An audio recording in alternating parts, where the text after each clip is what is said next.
Hey, good morning. Welcome to the Wednesday Wake Up from the Jersey Shore. I'm Chip Watson, Jersey Shore real estate experts broker by eXp Realty. Man, it was a busy week down here at the Jersey Shore. We had the Barefoot Music Festival on the WILDWOOD beaches. We have FIFA soccer invading Philadelphia and the surrounding area. We have WILDWOOD CREST moving forward with a business district, and federal money is coming back to the Jersey Shore to replenish our beaches. Let's get into it. So Barefoot Music Festival just wrapped up this weekend. Melissa Lambert, Kelsey Ballerini, Post Malone, and Eric Church headlined 4 nights across 5 stages in between the Maurice Piers. 125,000 people attended, and it was absolutely spectacular. The economic impact in our area for the Wildwoods alone was close to $40 million. So hotels were full, restaurants were full, and it was a huge influx to this community in a shoulder season. I mean, our season really hasn't started yet. It doesn't really kick off till 4th of July. So for this area to have 125,000 people book our rooms and our restaurants before the start of the season, that is a really strong economic impact, which really bodes well for property owners and those who've, businesses that do rely on revenue income and our visitors. That concert's locked in till 2030. So there's going to be many years to come where people can reap the benefits of that concert weekend.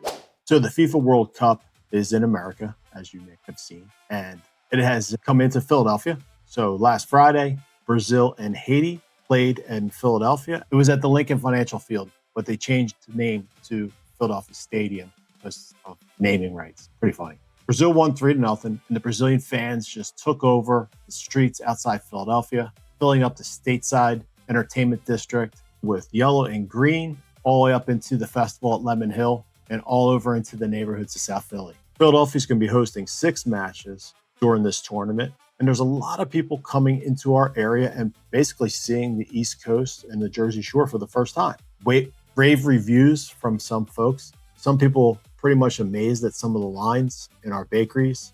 Even though we may not be directly hosting the World Cup in our communities, there's a lot of people that are really enjoying the sights that you and I enjoy while they're here staying with us. So it's a wonderful time to kind of meet different people from different parts of the world. So if you've been thinking about listening this summer, some of this attention from international folks, may be a good time to put that property on the market. So sand's going to be coming back to our beaches. The federal government just approved $100 million beach replenishment projects for Cape May County. So Strathmere, Sea Isle, Avalon, Stone Harbor, Ocean City, I forgot to mention them. They're all going to be getting beach replenishment this summer. You're going to see much wider beaches. And the huge impact for property owners is that, now you have peace of mind knowing that the beach isn't going anywhere, and they're going to be building it back up and making it stronger, not only for our visitors, but also for property protection. And as we move forward into other improvements for our beaches, and on top of that, Cape May County Chamber of Commerce just endorsed a Coastal Trust Fund Act. So that's going to be a federal legislation that's going to create a permanent $1 billion for coastal protection nationwide. So you're not going to have to go back to Congress every year for appropriations and money. This money will be set aside to help protect and maintain our shorelines here in the United States, particularly here at the Jersey Shore. Let's talk about mixed-use zoning. So that's basically where you're going to have commercial on the first floor and residential above. 3 different towns have taken 3 different approaches on this. So let's start in Sea Isle. So Sea Isle has basically really grabbed hold of the mixed use zoning, and they're allowing for a lot of commercial new development with residential construction above. Some of the local flair and some of the reports that I'm hearing is that it's kind of taken away from the family-friendly atmosphere that Sea Isle has always maintained. Landis is starting to look a little bit more like a business corridor as opposed to the family-friendly destination that we were all accustomed to. And that's the real concern for most of the local people. Now, Diamond Beach, on the opposite side of the story, they've basically decided that no commercial infrastructure is going to take place. And that's a community where a lot of second homeowners would welcome some sort of commercial infrastructure or zone that would keep the commercial stores and delis and things of that nature. The difficult thing down there is that second homeowners do not have a voting right. So if Lower Township decides they're not going to continue with a commercial zone, the folks that own and pay taxes in that community of Diamond Beach, they're not really going to have much of a say. And even if they built a commercial area in Diamond Beach, the problem lies is it worth 12 weeks out of the year for business to be successful? Not really a year-round community there to justify a business district in Diamond Beach. So it's important to pay attention to your zoning, planning board meetings, have a voice, show up. If you can't vote, at least you can express your opinion. And if you can make the locals understand your concern as a taxpayer and somebody who owns and enjoys the area, your interest is just as great as theirs. So let it be known, let your voice be heard. Outdoor seating, gathering places for people to get together. And that's going to in turn, hopefully infuse and bring in some more restaurants, some other delis, things of that nature, so that people can go and enjoy and have something that's not so far away that they can't walk to get something that they desire to. So this works, it's already started, and we'll be wrapping up in the spring of 2028. So the CREST plan is actually off of their master plan from 1980. So that's like 45 years that someone had decided that this would be a really good idea, and it's finally come to fruition. So as much as we see change here at the shore, sometimes it takes a long time to have that change happen. So I'm looking forward to seeing how it's going to turn out down in the Crest, because it's going to be a beautiful addition to that.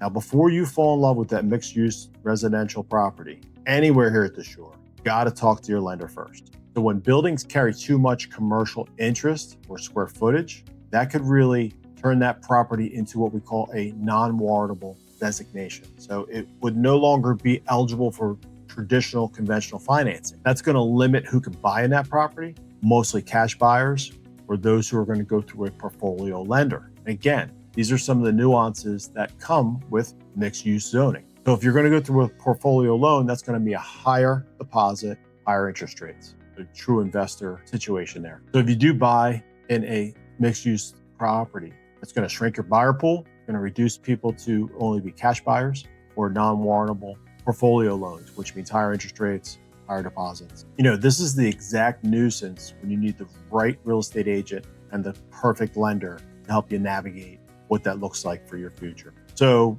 second homeowners and the voting gap. Here's the reality that affects all Cape May County property owners. New Jersey ties all their voting rights to your primary residence. So if you own a second home here at the Jersey Shore, you don't necessarily have a voting interest. You don't have a say in any decisions that are made towards zoning, planning, future development, decisions that affect your property value. But even though you're not a full-time resident and you don't have this as your primary, you can still show up to the meetings, read the notes that are put out every month after the meetings, express your displeasure with your local elected officials, and know what's going on. In these small shore towns, the engaged property owners, that's a great conversation, and that really can move a ballot without even having a vote. So what do you want to do with all this?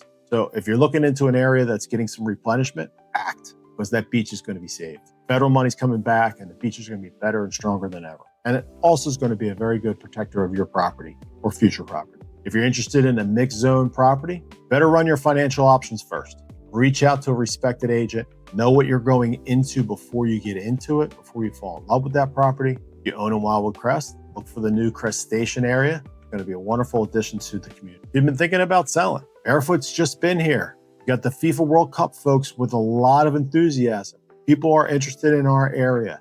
So don't hesitate, reach out. If you're thinking of selling your property, it needs to be on the public's eye because it's hot right now. People move on emotion. If you're a second homeowner that's frustrated by what's happening in your community, show up, be loud, find out what's going on. Reach out to the people that are elected into these positions so that you can fully understand what their ideas are, what they have planned on moving forward in the future. And if you don't like it, let them know. You have the right to say. May not have the right to vote, but you got a right to speak up. You know, your voice matters even when your vote may not. Hey, if you have any questions about anything we covered today, or if you have any questions about a specific property that you're interested in, or you have something that you want to know more about and what it might be worth in today's market, we're here to help. We're here to answer any of your questions. 15-minute conversation. Reach out to myself, Helen Ann. We'd love to help you. Love to know a little bit more about what your plans are. And like we say, anything's possible. So dream big. See you next time on Wednesday Wake Up.